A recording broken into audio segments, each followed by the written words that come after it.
लाक्षागृह से बच निकलने के पश्चात पांडव घने वन में दूर तक चलते रहे। अंत में थककर वे सो गए।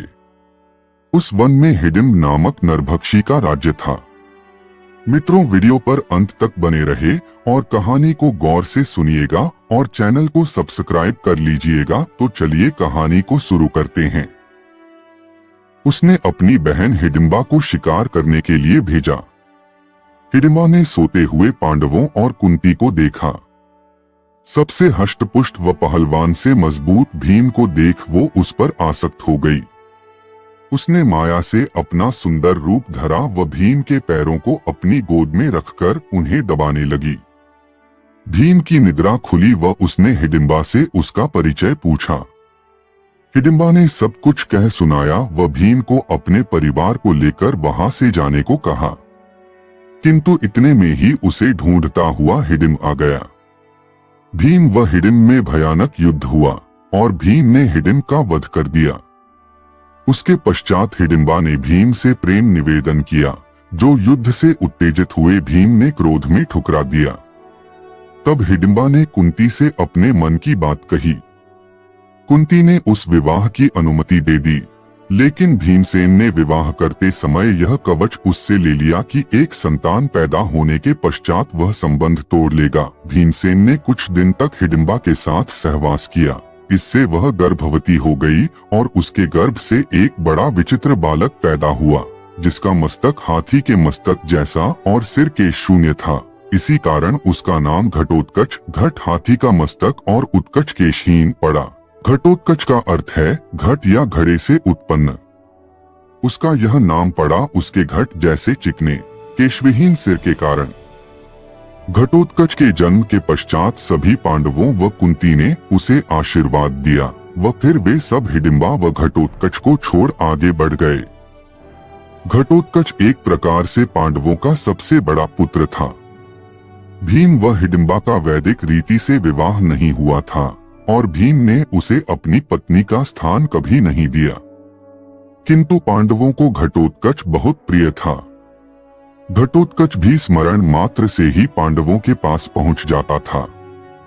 जब द्यूत सभा के पश्चात वनवास के समय पांडव वन पार कर अर्जुन की स्वर्ग से लौटने की प्रतीक्षा करने गंधमादन पर्वत पर जा रहे थे, तब थकी हुई द्रौपदी को घटोत्कच ने अपने कंधे पर बैठाकर घने वन पार कराए थे।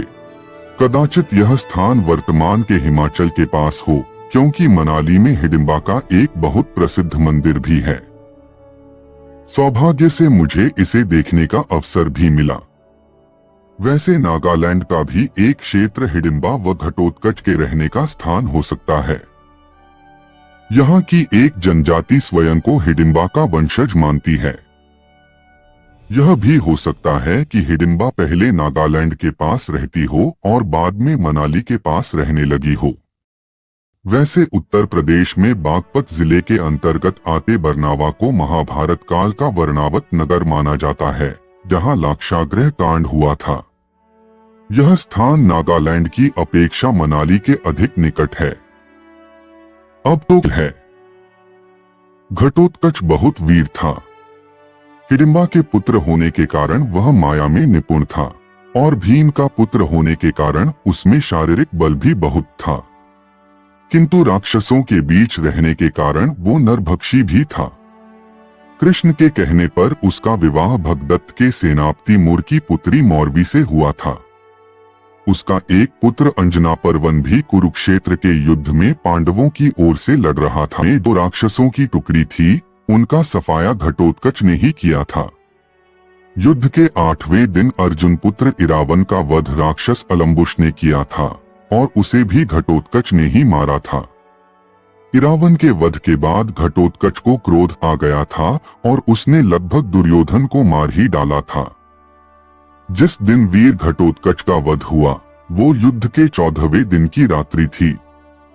द्रोण कौरव पक्ष के सेनापति थे और कौरवों ने सूर्यास्त के पश्चात भी युद्ध नहीं रोका और लड़ते रहे।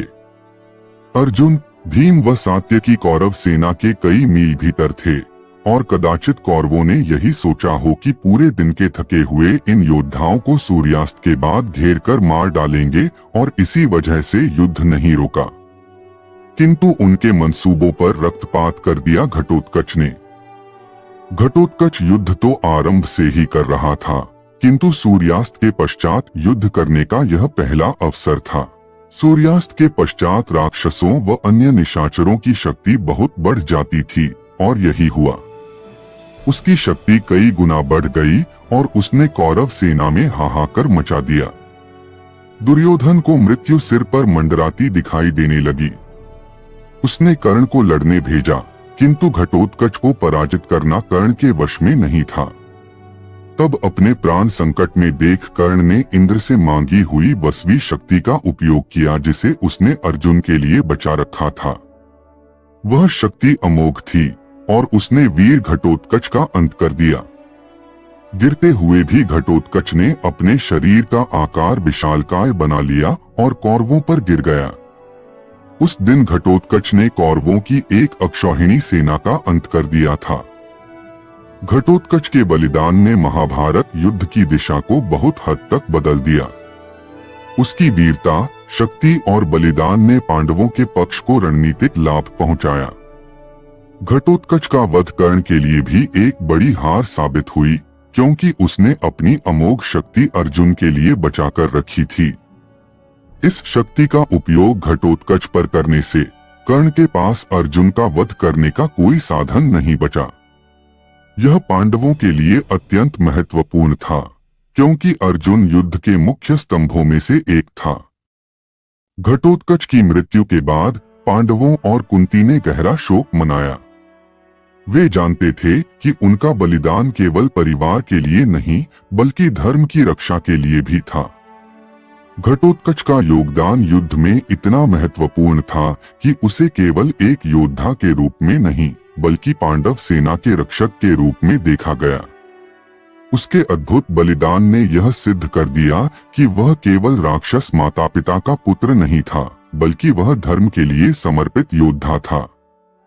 महाभारत के युद्ध के अंत में जब कर्ण, दुर्योधन और उनके अन्य साथी पराजित हुए, तो घटोत्कच का नाम हमेशा के लिए उन योद्धाओं में लिखा गया जो अपनी शक्ति, साहस और बलिदान के लिए याद किए जाते हैं। वह केवल भीम का पुत्र नहीं था, बल्कि धर्म और सत्य की रक्षा करने वाला महान योद्धा था। घटोत्कच की कहानी यह सिखाती है कि बलिदान, साहस और निष्ठा का कोई मोल नहीं होता। उसकी विरासत आज भी महाभारत के पाठकों के हृदय में जीवित है। घटोत्कच के बलिदान ने महाभारत युद्ध की दिशा को बहुत हद तक बदल दिया। उसकी वीरता, शक्ति और बलिदान ने पांडवों के पक्ष को रणनीतिक लाभ पहुंचाया। घटोत्कच का वध कर्ण के लिए भी एक बड़ी हार साबित हुई, क्योंकि उसने अपनी अमोघ शक्ति अर्जुन के लिए बचाकर रखी थी। इस शक्ति का उपयोग घटोत्कच पर करने से कर्ण के पास अर्जुन का वध करने का कोई साधन नहीं बचा। यह पांडवों के लिए अत्यंत महत्वपूर्ण था, क्योंकि अर्जुन युद्ध के मुख्य स्तंभों में से एक था। घटोत्कच की मृत्यु के बाद पांडवों और कुंती ने गहरा शोक मनाया। वे जानते थे कि उनका बलिदान केवल परिवार के लिए नहीं, बल्कि धर्म की रक्षा के लिए भी था। घटोत्कच का योगदान युद्ध में इतना महत्वपूर्ण था कि उसे केवल एक योद्धा के रूप में नहीं, बल्कि पांडव सेना के रक्षक के रूप में देखा गया। उसके अद्भुत बलिदान ने यह सिद्ध कर दिया कि वह केवल राक्षस माता पिता का पुत्र नहीं था, बल्कि वह धर्म के लिए समर्पित योद्धा था। महाभारत के युद्ध के अंत में जब कर्ण, दुर्योधन और उनके अन्य साथी पराजित हुए, तो घटोत्कच का नाम हमेशा के लिए उन योद्धाओं में लिखा गया जो अपनी शक्ति, साहस और बलिदान के लिए याद किए जाते हैं। वह केवल भीम का पुत्र नहीं था, बल्कि धर्म और सत्य की रक्षा करने वाला महान योद्धा था।